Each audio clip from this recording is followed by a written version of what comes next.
하나님이 이스라엘 백성에게 아브라함에게 약속한 그 땅을 주려 합니다. 거기가 어디입니까? 가나안 땅. 그렇죠? 그러니까 이미 창세기에 약속된 그 땅이에요. 근데 그 땅을 이제 어떻게 해요? 400년이 지난 지금 이제 이스라엘 백성들에게 그 땅을 들어가게 하시려고 하는 거예요. 그래서 하나님이 이스라엘 백성들을 불러내셨고 언약을 맺으셨고 그리고 당신 백성 삼으셨습니다.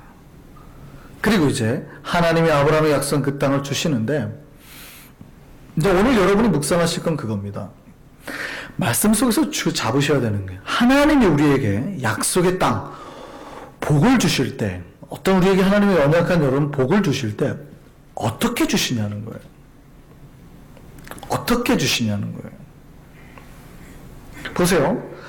사실은 하나님이 아브라함에게 이미 약속 주기로 약속한 땅이니까 가나안 땅은 어떻게 하면 돼요? 가나안 백성들 다 밀어내고 그죠? 다 싹 쓸어버리고 그 다음에 이스라엘 백성들을 들어오게끔 유유히 들어오게끔 하면 되잖아요. 그래요 안 그래요? 그러면 되잖아요. 근데 하나님이 그렇게 하세요 안 하세요? 안 하신다는 말이에요. 문제는 우리에게 복을 주실 때 하나님이 우리 앞에 문제거리를 다 치워버리고 우리가 그냥 유유히 그 앞을 걸어가게 하시면 참 편할 텐데 하나님이 그렇게 안 한다는 말이에요. 자 보세요. 하나님이 이스라엘 백성의 가나안 땅을 줄 때 그들을 쓸어버리고 거기를 이스라엘 백성 들어가게 하실까요? 아니면 이스라엘 백성을 그 복을 그 은혜를 누릴 수 있게 하기 위해서 변화를 시켜서 그것을 차지할 힘을 가지게 하실까요? 이겁니다. 이게 우리 성도들을 힘들게 해요. 이거를 잘 이해를 못하니까 끝없이 신앙생활하면서 하나님 앞에 원망과 불평을 삼는 겁니다. 왜 안 주냐는 거죠. 하나님의 뜻을, 복을 오해하고 있으니까 그래요. 하나님이 성경에서 복을 말씀하시니까 복 준다고 말하니까 우리가 기도만 하면 다 복이 오는 줄 알아요. 성경이 복으로 가득 차 있으니까 아 하나님이 우리 앞을 다 쓸어버리고 다 복으로 채워주시는구나 라고 생각하신다고요. 하나님의 복이 우리에게 그냥 주어지는 게 절대 아닙니다. 그냥 기도만 하면 하나님 우리에게 밥상을 다 차려놓고 먹으라고 하세요? 아니요. 그게 절대 아니에요. 여러분이 하나님 앞에 복을 바랄 때, 복을 간구할 때 절대 간구해서는 안 되는 게 있어요. 뭐냐면 우리가 하나님 앞에 복을 구하잖아요. 그럼 하나님 복을 우리 앞에 던져주는 게 아니에요. 어떻게 합니까? 우리가 그 복을 쟁취할 수 있도록 우리의 체질을 바꾸십니다. 우리가 그걸 먹어도 괜찮을 수 있도록 우리를 더 강건하게 하시는 거예요.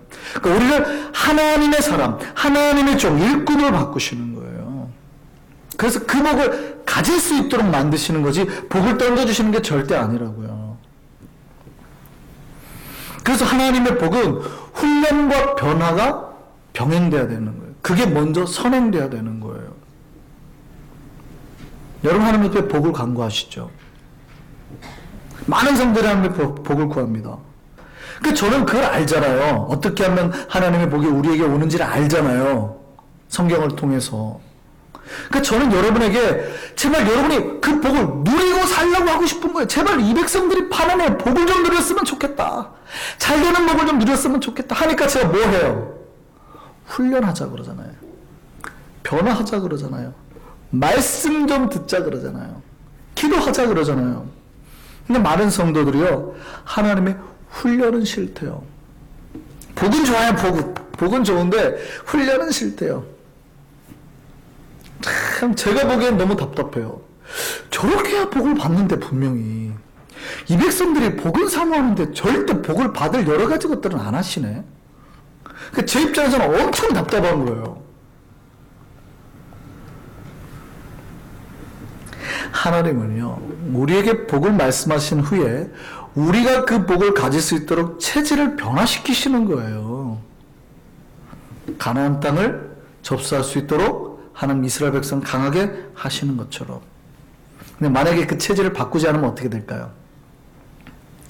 만약에 이스라엘 백성들이 그 체질을 바꾸지 않으면 하나님이 그냥 아휴 못 이기신 척하고 그래 10년 동안 나 예배드리려 했으니까 애썼다 못 이기신 척하고 우리에게 복으로 주실까요?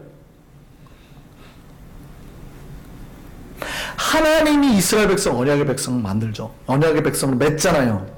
그 다음에 하시는 게 뭐예요? 체질을 바꾸려고 하는 거예요. 근데 이스라엘 백성들이 변해요 안 해요? 예, 이제 뒤에 나오지만 변화하지 않아요.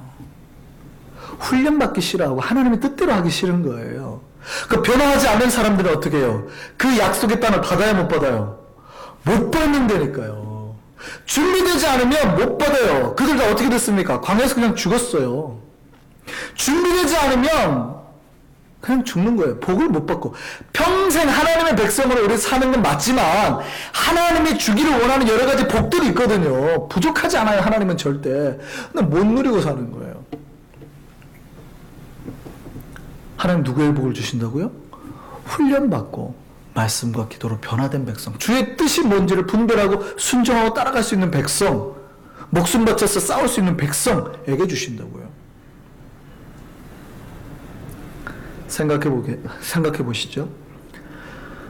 사실 하나님이 가나안 땅을 허락하신 거는 원래 누구에게 허락하신 복이라고요? 제가 모두에 말씀드렸죠. 누구에게 허락하신 복이라고요? 아브라함에게. 그렇다면 보세요. 누군가가 내 아버지, 내 할아버지에게 그 땅을, 그 집을 주겠다고 약속을 하셨잖아요. 그렇다면 내가 그 집을 받을 준비가 되든 안 되든 주는 것이 맞지 않아요? 그렇습니까? 안 그렇습니까? 어떻게 보면 어차피 우리가 비록 준비가 안 돼 있어도 하나님이 아브라함을 통해서 주기를 했다고, 주기로 약속된 거라면, 그 자손에게 주기를 한 거라면 그 자손이 그냥 얻어도 되는 것처럼 보인다고요. 약속이니까. 그런데요, 하나님의 약속은 꼭 기억하셔야 돼요. 반드시 내 선대 때 복이 약속되어 있다 하더라도 그 복은 모두 어디요? 1:1 구조 가운데 다시 새롭게 갱신되는 겁니다. 무슨 말인지 아시겠어요? 제가 여러분에 다시 한번 설명드릴게요. 예수님이 십자가에 죽으시고 인류가 구원받을 약속을 허락하신 게 몇 년 전이에요? 2000년 전이죠. 그러니까 하나님이 전 인류를 살릴 언약과 복을 이미 우리에게 허락하셨다고요. 그러면 인류가 다 그 복을 누려요? 아니죠. 이미 하나님이 인류를 살릴 구원의 복은 우리에게 은혜로 내리셨어요. 모두 다. 근데 그 은혜의 복은 누가 가지는 거예요? 다시 1:1로 하나님 앞에 서는 자가, 믿음으로 그 앞에 서는 자가, 그리고 그 믿음으로 내 영혼을 변화시키고 삶을 변화시키는 자가 다시 1:1로 내가 갱신해야 돼요. 그 믿음으로 내가 변화되어야 된다고요. 그래야 그 약속이 내게 어떻게 해요? 유효해지는 거예요. 이해되십니까? 이게요, 성도들이 가장 힘들어하고 가장 이해 못하는 게 이거예요. 하나님이 우리에게 복을 주겠다고 성경에 곳곳에 약속을 해놨어요. 그러니까 하나님의 자손, 하나님의 백성은요, 예수를 믿기만 하면 이미 복이 다 오게 되어 있다고요. 복이 와요. 그게 모든 성경이 다 기록되어 있어요. 그러니까 그거를 언약 그 자체로만 믿어요. 그게 맞아요. 여러분이 그걸 믿는 건 맞는데 그 다음에 너무 오해하시는 것 같아요. 하나님의 백성에게 복을 준다고 그랬잖아요. 그러면 여러분에게 전체에게 복을 준다는 얘기예요. 약속은 되어 있어요. 그럼 누가 그 복을 받아요? 1:1로 하나님의 복을 받도록 내가 마음을 열고 준비되고 하나님의 훈련과 말씀으로 채우는 자, 하나님 뜻대로 순종하는 자가 그 복을 가지는 겁니다. 이해되십니까? 그러니까 복은 전체 우리 믿는 백성에게 이미 주어졌어요. 근데 그 복을 잡는 사람은 누구예요? 언약을, 그 복을 새롭게 매일 갱신하는 자.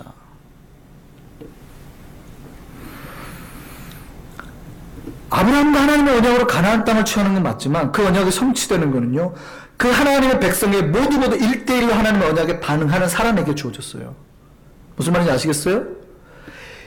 이스라엘 백성 중에서 출애굽해가지고 가나안 땅에 들어간 사람 몇 명입니까? 2명이에요. 갈렙, 여호수아. 이 둘은 그 하나님의 언약에 훈련과 함께 반응했다고요. 나머지 사람들은요, 반응하지 않은 거예요. 아니다. 원망하고 우리는 못 들어갈 거다. 하나님의 뜻대로 안 산 거예요. 그랬더니 어떻게 해요? 다. 나이에 상관없어요. 갈렙이 가나안 땅 들어갈 때 나이가 몇 살이었는데 80세가 넘었다고요. 무슨 말인지 아시겠습니까? 나이에 상관없이 하나님의 훈련 코스에 맞춰서 움직이고 따라가는 그 사람에게 하나님의 복이 1대1 변화예요. 하나님의 복은. 근데 많은 성도들이 여기에서 대복을 오해를 하는 거예요. 대복을 오해해요. 아, 내가 예수 믿기만 하면 복 천만에요, 천만에요. 구원의 복은 와요. 근데 하나님은 그거 말고 여러 가지로 역사하고 베푸는 여러 가지 복들이 있단 말이에요. 내 삶에. 와요, 안 와요? 천만에요. 훈련 안 받고 변화 안 되는데 어떻게 줘요? 다 죽어가는 거예요. 광야에서 그냥 인생살이 속에서 다 죽어가는 거예요. 하나님이 당신의 백성을 그 땅 가질 수 있도록 변화시키는 거예요. 그게 바로 민수기의 내용이에요. 출애굽기를 보면 이스라엘 백성이 처음에 그 출애굽하고 나올 때 어떻게 해요? 오합지졸이죠. 우 나왔다고요. 우. 근데요, 민수기를 보면요, 그 오합지졸인 백성들을 뭐 하는 내용입니까? 오늘 우리가 본문을 읽지 않았지만 2장, 1장과 2장 사이에서 했던 게 뭐예요? 처음에 숫자 계수를 하고 백성들을 정비한 거예요. 그 다음에 그 숫자 정비한 백성들을 뭐 하는 거예요? 지파별로 12지파를 다시 나누더니 몇 지파씩 묶어요? 3지파씩 묶어서 3지파를 큰 4개의 부대로 만드는 거예요. 다시 조직을 재정비하는 겁니다. 그래서 뭘 만들려고 그래요? 진을 만들려고 그래요. 그리고 이 3지파를 대표하는 대표 지파를 한 지파씩 세우죠. 뭐 유다 지파랄지 베냐민 지파 이렇게 세우는 겁니다. 왜요? 승리를 쟁취할 준비를 하라는 거예요. 체질 변화를 하라는 거예요. 조직 변화를 하라는 거예요. 하나님은 가나안 땅 그냥 준 게 아니라 그 땅을 니네가 차지할 힘을 키우라는 거예요. 체질을 키우라는 거예요. 크게 이렇게 4개 부대를 형성하는 이유는 뭐예요? 전면전에 나갈 때 명령이 신속하고 효과적으로 전달되게 하는 거잖아요. 그러니까 전쟁 준비하라는 거예요. 승리 준비하라는 거예요. 전쟁에서 진은 아주 중요합니다. 진이 어떻게 만들어지냐에 따라서 전쟁의 승패가 좌우되거든요. 여러분이 이 진을 가장 잘 아는 것이 영화에서 그러니까 액션 영화 같은 거 보면 주인공 둘이 싸울 때 어떻게 싸워요? 갑자기 막 많은 수가 나와가지고 싸우잖아요. 그러면은 내 가장 취약점이 어디예요? 등이거든요, 등. 그 아세요? 보세요. 주변에 10명이 나를 둘러싸였는데 내 친구랑 나랑 둘이에요. 그런데 둘이 이렇게 보고 서로 싸워요. 이러면 잘 싸우는 걸까요? 잘못 싸우는 걸까요? 잘못 싸우는 거예요. 어떻게 싸워야 돼요? 등을 맞부딪히고 서로 등을 맞부딪히고 둘이 얘기하잖아요. 어이 친구 미안하네 뭐 이러고 그때 뭐예요? 진을 만드는 거예요. 등을 맞부딪히고 그러면 내 등을 서로가 보호해주면서 나에게 다가오는 상대를 맞부딪히 싸우는 이게 가장 진의 기본적인 형태입니다. 이순신 장군이요 임진왜란 당시에 수많은 전쟁의 승리를 이끈 위대한 장군입니다. 뭐 넬슨 제독이요? 비교가 안 되죠. 이순신 장군이 했던 이게 이겁니다. 아시죠? 일본 장군에게 당신은 넬슨보다 더 위대하다 그랬더니 그 사람이 뭐라고 그랬습니까? 나는 이순신 장군의 뭐 따라가지도 못한다 그랬잖아요. 그래가지고 이순신 장군이 위대해진 겁니다. 이순신 장군이요. 임진왜란 때 정말 많은 전쟁을 이끌었지만 한산도 대첩을 이끌 때 사용했던 방법이 있죠. 그게 뭡니까? 하깃진 대형이에요. 당시 우리나라 수군은요, 정자, 한문으로 정자형의 이렇게 수평과 이런 상태로 나아가는 대형이었습니다, 위주로. 근데요, 이거를 바꾼 거예요. 당시 일본의 수군은요, 배가 500척이 넘었었습니다. 임진왜란 끝날 때까지. 한국은 대략 판옥선이 100여 척이었어요. 이게 거의 임진왜란 끝날 때까지 갑니다. 작은 배들 다 달라붙어서 뭐 나중에 뭐 수백 척이 된 적도 있지만 대부분 판옥선은 100여 척 내외였어요. 임진왜란 끝날 때까지. 그러니까 사실은 이게 맞붙어 싸우면 게임이 안 되죠. 게임이 안 되는 겁니다. 근데 이 한산도 대첩 때요. 일본 배가 70척이 넘었어요. 대략 73척, 뭐 73척 정도 됐고요. 조선의 배가 대 56척이었어요. 그러니까 숫자적으로는 굉장히 불리합니다. 근데요, 이때 이순신 장군이 갑자기 딱 나가서 어떤 거를 펴요? 하객진이라는 전법을 쫙 펴니다. 그림을 한번 보실까요? 자, 저게 실제 이순신 장군이 썼던 하객진도입니다. 이순신 장군이 실제 고안했다. 왜 하객진인지 아세요? 학이 날개를 펴듯이 쫙 이렇게 돼 있죠. 그러니까 지금 빨간색으로 보이는 게 일본의 배예요. 검정색으로 보이는 게 조선의 배입니다. 그러니까 정자형이 아니고요. 날개를 펴듯이 했는데 특별히 가운데 한번 보실래요? 가운데 적들이 들어오는 걸 뚫어버리죠. 그리고 양쪽에 다시 쫙 만들죠. 그러니까 지금 양쪽 날개 가운데 들어있는 빨간 배들은 다 어떻게 됩니까? 고립되죠. 열세인데도 불구하고요. 그렇게 해가지고 싸우는데요. 조선의 판옥선의 특징이 있어요. 조선의 판옥선의 특징은 회전이 아주 용이합니다. 그러니까 그 제자리에서 워낙 빨리 돌아요. 제자리에서 도는 게 무슨 얘기냐면 배가 이렇게 있잖아요. 그러면 화포가 주로 어디에 설치되어 있어요? 배 옆에 양쪽에 이렇게 설치되어 있잖아요. 여기가. 그러니까 저기 있는 배들이 전부 다 옆으로 종대로 축축축축 서 있는 거예요. 근데 지금 빨간 배들이 다 갇혀 있죠. 그러니까 양쪽에서 딱 어떻게 합니까? 화포를 빠바바바방 쏘는 거죠. 근데 판옥선은 워낙 빠르니까 왼쪽에서 한번 쐈죠. 그럼 바로 그 자리에서 돌리는 거예요. 왜냐면 재장전 하는데 요즘 대포처럼 막 빵빵 쏴줄 수 있는 게 아니니까 재장전 하는데 오래 걸리는 거예요. 그러니까 판옥선을 그 자리에서 턴을 시킵니다. 그러면 오른쪽에 있는 화포를 또 빠바바방 쏘고 그 사이에 왼쪽을 재장전하고 또 판옥선을 또 돌려요. 또 빠바바방. 일본 배가 몇 대가 침몰했을까요? 침몰과 납포 다 합쳐서 59대가 침몰해버렸습니다. 몇 명의 전사자가 난 줄 아세요? 8,980명. 만여 명이 죽어버렸어요. 조선의 배는 몇 대가 침몰했을까요? 왜 넬슨보다 위대한 줄 아세요? 단 한 척도 침몰되지 않았습니다. 단 한 척도. 얼마나 위대한지 아시겠습니까? 이게 진법인 거예요. 이게 진이에요. 하나님이 우리에게 승리를 주실 때, 하나님이 우리에게 복을 주실 때, 그냥 일본군을 그냥 다 미리 본인이 쓸어버리시는 게 아니에요. 우리가 그들을 쓰러뜨릴 수 있는 힘을 주시는 거라고요. 훈련되게 하시고. 보세요. 하객진 전법이 보기에는 그러면 가능하겠네. 다른 사람은 생각 못할까요? 하죠. 근데 저 진법을 해내려면 되게 어렵답니다.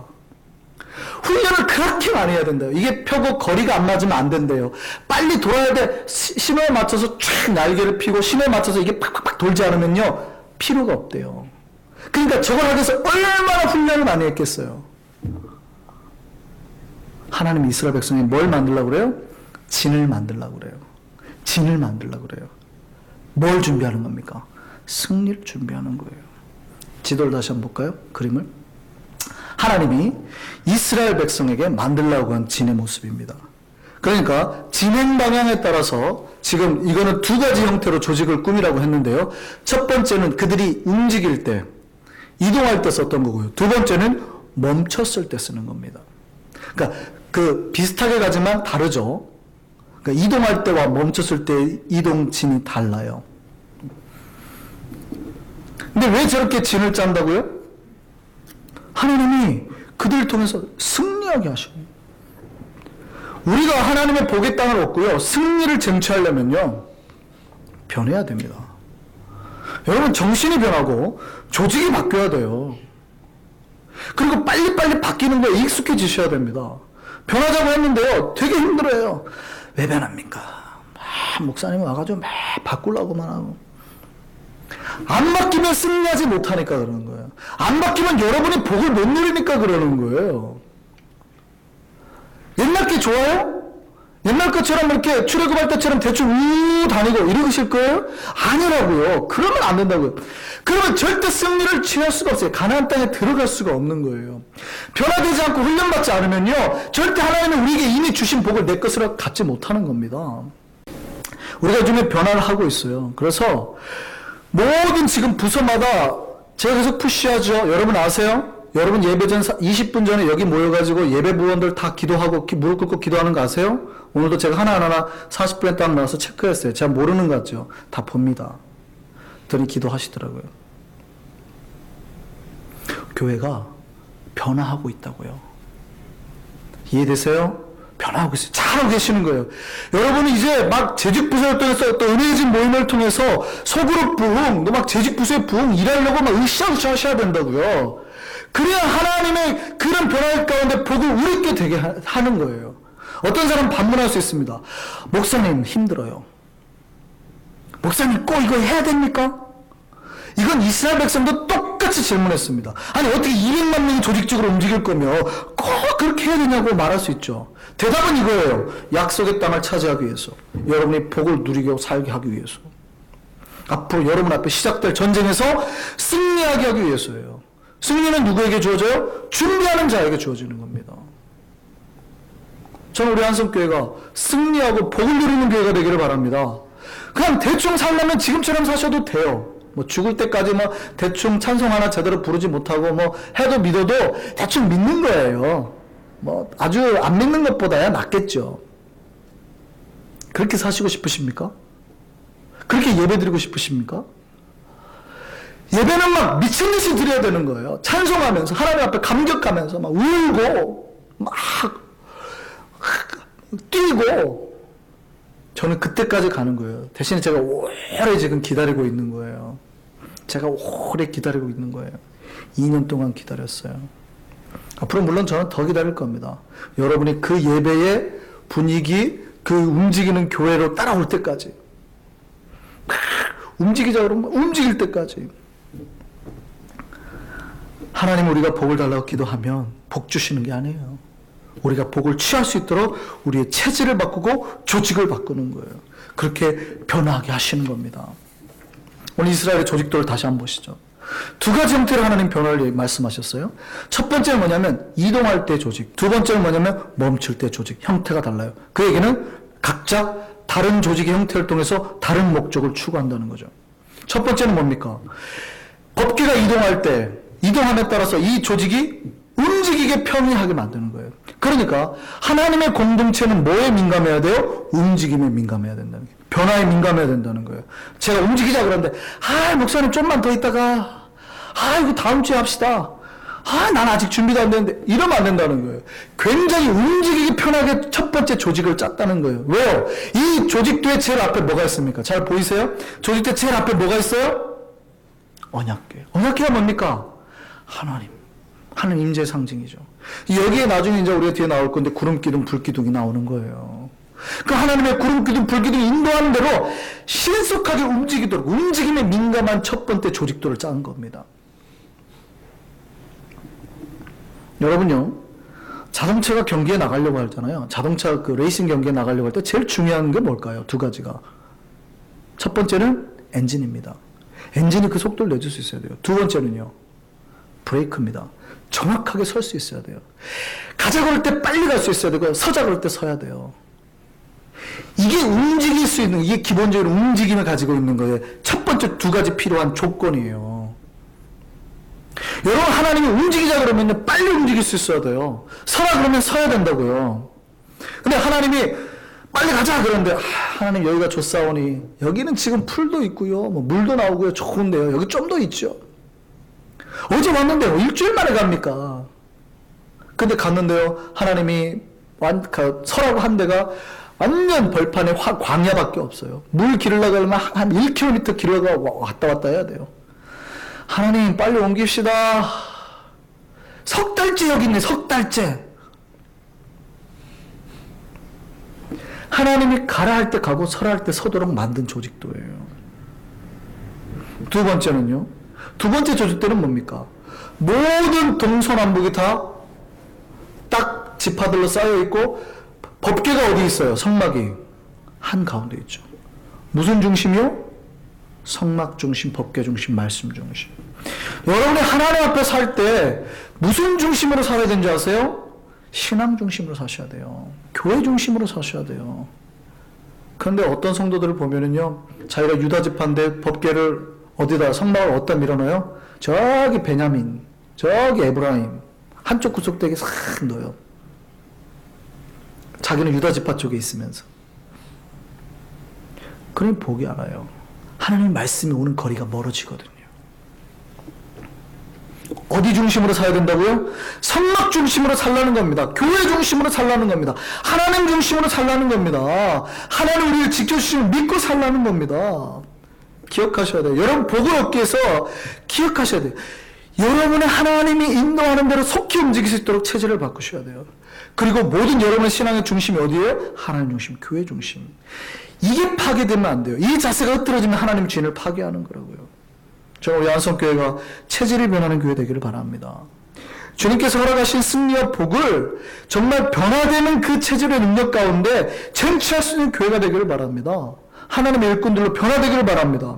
우리에게 주신 모든 그 언약의 복들을 다 누려 사는 우리가 됐으면 좋겠습니다. 승리를 준비하는 자에게 하나님이 그 복을 허락하실 줄 믿습니다.